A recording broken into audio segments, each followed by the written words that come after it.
মাধ্যমিকের টেস্ট পরীক্ষার অঙ্কের সাজেশন সেট 1 দেখো। কথার খিলাপ করা একেবারেই পছন্দ করি না, তার সেই কারণেই আমরা আগের দিন বলেছিলাম যে অঙ্ক সাজেশন আমরা দেবো। দেখো বন্ধুরা, তোমাদেরকে একটা ছোট্ট করে কথা বলি। আমরা এই যে অঙ্ক সাজেশনটি দিচ্ছি এখান থেকে কিন্তু 90% কমন আসবে, কিন্তু তোমাদের তার আগে বলি তোমাদের কিন্তু কনসেপ্ট ক্লিয়ার রাখতে হবে। অর্থাৎ কি, এই যে আমি একটা ছোট্ট উদাহরণ দিয়ে বোঝাচ্ছি, কোনো মূলধন 10 বছরে দ্বিগুণ হলে বার্ষিক সরল সুদের হার এত %। তো এখানে নম্বর বদলে দিতে পারে, একটু ধরন বদলে দিতে পারে, কিন্তু অঙ্কটা কিন্তু একই, নিয়মটা কিন্তু একই। তাই তোমাদের নিয়ম জানতে হবে, প্র্যাকটিস করতে হবে, কনসেপ্ট ক্লিয়ার রাখতে হবে। অঙ্ক কোনো দিন এইভাবে সাজেশন পড়ে পাস করা যায় না। হ্যাঁ, হয়তো পাস করে যেতে পারবে, কিন্তু কোনো দিন ভালো নম্বর তোলা যায় না। ভালো ছাত্ররা, যারা ভালো নাম্বার তুলতে চাও, তারা অবশ্যই এই ভিডিওগুলো থেকে দেখে প্র্যাকটিস করো বেশি করে। আর যারা একটু দুর্বল অঙ্কে, তারাও প্র্যাকটিস করো, স্যার ম্যাডামদের পরামর্শ নিয়ে তোমরা কিন্তু প্র্যাকটিস করো। ঠিক আছে বন্ধুরা, ভিডিওটা শুরু করছি। প্রথমেই বলি কিছু এমসিকিউজ রয়েছে। দেখো, আমি দুটো সেট দেখাবো, যে দুটো সেট তোমাদের ফাইনালে কিন্তু খুব ইম্পর্টেন্ট, একসাথে দেখাবো। x² - 6x + 2 = 0 সমীকরণের বীজদ্বয়ের সমষ্টি। 4টে অপশন দিয়েছে, এখানে রাইট আনসারটা তোমরা অবশ্যই সমাধান করে করবে এবং কমেন্টে আমাকে অবশ্যই জানাতে পারো যে একের উত্তরটা কী হবে। এক নয়, প্রত্যেকটার উত্তর কী হবে তোমরা আমাকে কমেন্টে জানাতে পারো। যারা সঠিক উত্তর দেবে তাদের জন্য কিন্তু অবশ্যই একটা আকর্ষণীয় পুরস্কার থাকছে। এবার এই পুরস্কারটা কি পরের ভিডিওতে জানাবো, সেটা দেখতে হবে পরের ভিডিওটা।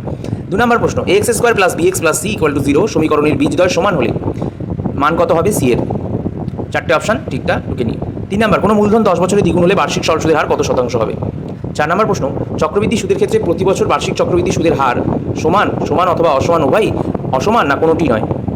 5 নম্বর প্রশ্ন, ও কেন্দ্রীয় বৃত্তের AB ও CD যা দুটির দৈর্ঘ্য সমান, কোণ A ও B 60 ডিগ্রি হলে বা 60 ডিগ্রি হলে CODর মান কত? 40 ডিগ্রি, 30 ডিগ্রি, 60 ডিগ্রি না 90 ডিগ্রি? লাস্ট প্রশ্ন, ও কেন্দ্রীয় বৃত্তে AB ও CD দুটি সমান দৈর্ঘ্যের জ্যা, ও বিন্দু থেকে AB এর জ্যা দূরত্ব 4 সেমি, CD এর জ্যা দূরত্ব কত হবে? 2, 4, 6, 8 কোনটা হবে করবে। সংক্ষিপ্ত প্রশ্ন বা এসএকিউ থাকে। দেখো, এসএকিউগুলো অনেকটা এইরকম থাকবে। a - 2x² + 3x + 5 = 0 হলে সমীকরণটি a এর কোন মানের জন্য দ্বিঘাত সমীকরণ হবে না? √108 বিয়োগ √75 এর মান কত? 3 নম্বর, 400 টাকার 2 বছরের সমূল চক্রবৃদ্ধি যদি 441 টাকা হয়, বার্ষিক শতকরা চক্রবৃদ্ধি সুদের হার কত? আমি বন্ধুরা আরও একবার বলে দিই, তোমাদের আরও একবার সতর্ক করে দিই, নাম্বার আলাদা করে দিতে পারে, চক্রবৃদ্ধি সুদের জায়গায় সরল সুদ দিয়ে দিতে পারে, ঘাবড়াবার কোনো প্রয়োজন নেই। ও কেন্দ্রীয় বৃত্তের একটি ব্যাসের দৈর্ঘ্য 26 সেমি, ও বিন্দু থেকে PQ এর জ্যায়ের দূরত্ব 5 সেমি, PQ এর জ্যায়ের দৈর্ঘ্য নির্ণয় করো। 5 সেমি দৈর্ঘ্যের ব্যাসার্ধের একটি বৃত্তে AB ও AC দুটি সমান দৈর্ঘ্যের জ্যা, বৃত্তের কেন্দ্র ABC ত্রিভুজের বাইরে অবস্থিত। AB = AC = 6 সেন্টিমিটার হলে BC এর জ্যায়ের দৈর্ঘ্য কত? দুটি ঘনকের আয়তনের অনুপাত 1:27 হলে ঘনক দুটি সমগ্রতলের ক্ষেত্রফলের অনুপাত কত হবে?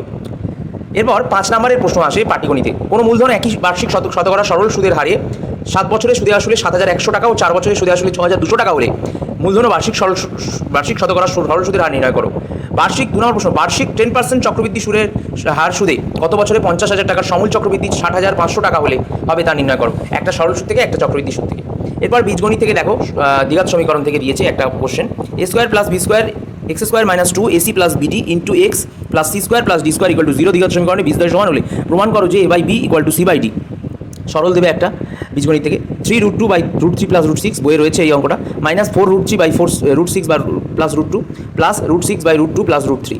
3 নম্বর, a² / b + c = b² / c + a = c² / a + b = 1 হলে দেখা হচ্ছে 1/1 + a 1/1 + b 1/1 + c = 1। বন্ধুরা সমাধানও আসতে পারে তোমাদের দুটি, x + a/x - a² - 5 x + a/x - a + 6 = 0, যেখানে x ≠ a। 2 নম্বর দিতে পারে 1/x - 1/x + b = 1/a - 1/a + b, x ≠ 0 আর -b দুটো মান x এর। এরপর পরিমিতি থেকে দিতে পারে যে কোনো একটি প্রশ্নের উত্তর। এখানে আমি জাস্ট মডেল বানিয়েছি তাই দিয়েছি।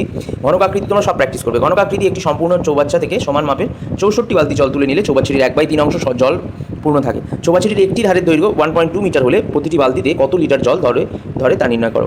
2 নম্বর প্রশ্ন, একটি সমকোণী চৌবল আকারের বাক্সের দৈর্ঘ্য প্রস্থ উচ্চতার অনুপাত কত? 3:2:1। উহার আয়তন 384 ঘনসেমি হলে বাক্সটির সমগ্রতলের ক্ষেত্রফল কত হবে? 7 নম্বর প্রশ্ন, যে কোনো একটি প্রশ্নের উত্তর দাও। প্রমাণ, এটা উপপাদ্য দুটোই প্র্যাকটিস করবে। প্রমাণ করো ব্যাস নয় এরূপ কোনো জ্যা এর উপর বৃত্তের কেন্দ্র থেকে লম্ব অঙ্কন করা হলে ওই লম্ব জ্যাটিকে সমদ্বিখণ্ডিত করে। আর প্রমাণ করো ব্যাস নয় এরূপ কোনো জ্যাকে যদি বৃত্তের কেন্দ্রবিন্দুগামী কোনো সরলরেখা সমদ্বিখণ্ডিত করে তাহলে ওই সরলরেখা ওই জ্যায়ের উপর লম্ব হবে। এই ইন্টারনাল ফর্মেটিভ ইভ্যালুয়েশন এটা কিন্তু আলাদা, এটা প্র্যাকটিস করার প্রয়োজন নেই। এটা জাস্ট ওই এর জন্য, মানে তোমাদের বলো না, তোমাদের যে ফর্মেটিভ হয় সেই জন্য। তো ফর্মেটিভ স্কুল থেকে দিয়ে দেয় নাম্বার, তোমরা জানো, তোমাদের স্যাররা দেয় আলাদা আলাদা। তো এটাতে সাজেশন হয় না, তাও আমি বানিয়েছিলাম।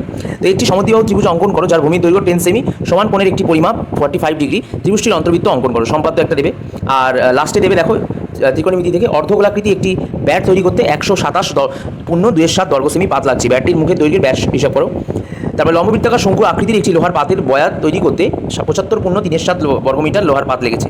বয়াটির তির্যক উচ্চতা যদি 5 মিটার হয় তাহলে বয়াটিতে কত বায়ু, বয়াটির উচ্চতা কত হিসাব করি। এরপর বলি বন্ধুরা, এই কোশ্চেনটা রামকৃষ্ণ মিশনে এসেছিল, এই কোশ্চেনটাও কিন্তু খুব গুরুত্বপূর্ণ। আমি ডিকটেট করছি না, বাট আমি বলে দিচ্ছি টোটাল এই যে প্রশ্নগুলো স্ক্রিনে দেখছো তোমরা স্ক্রিনশট করে নাও, লিখে নাও, এগুলো এমসিকিউ রয়েছে, ঠিক আছে। এই এমসিকিউগুলো হয়ে গেলে তারপর 2 নম্বরের কিছু এসএকিউ 2 নম্বরের দেবো, এখানে 4টে রয়েছে এসএকিউ। তারপর হয়ে গেলে তোমরা 3 নম্বরের 5 নম্বরের প্রশ্নে চলে যাবে। 5 নম্বর বড় প্রশ্নে একটা সরল সুদ থেকে দেবে, একটা অংশীদারি কারবার থেকে দেবে, একটা চক্রবৃদ্ধি সুদ থেকেও দিয়ে দিতে পারে, ঠিক আছে। নেক্সট এই যে এই লাস্ট পাতাটা খুবই গুরুত্বপূর্ণ। এখানে উপপাদ্য, সম্পাদ্য, তারপর তোমার পিথাগোরাসের উপপাদ্য যেটা আসবে, তারপর অংশীদারি কারবার থেকে শুরু করে ভেদ থেকে শুরু করে, ভেদ থেকে 2টো অঙ্ক, করণী থেকে শুরু করে করণীতে যা অঙ্ক আসবে সব কিন্তু এখানে সাজেশন আকারে দেওয়া রয়েছে। তোমরা এগুলো বেশি করে প্র্যাকটিস করো, ঠিক আছে। 8এর দাগের এই যে মানে পরিমিতিটাও প্র্যাকটিস করো, এই যে লাস্টে 2টো পরিমিতি, ঠিক আছে বন্ধুরা। টাটা, নেক্সট ভিডিওতে তোমাদের সাথে দেখা হচ্ছে আরও একটা সেট নিয়ে, সেট 2 নিয়ে, ঠিক আছে। তোমরা প্র্যাকটিস করো এটা ততক্ষণ।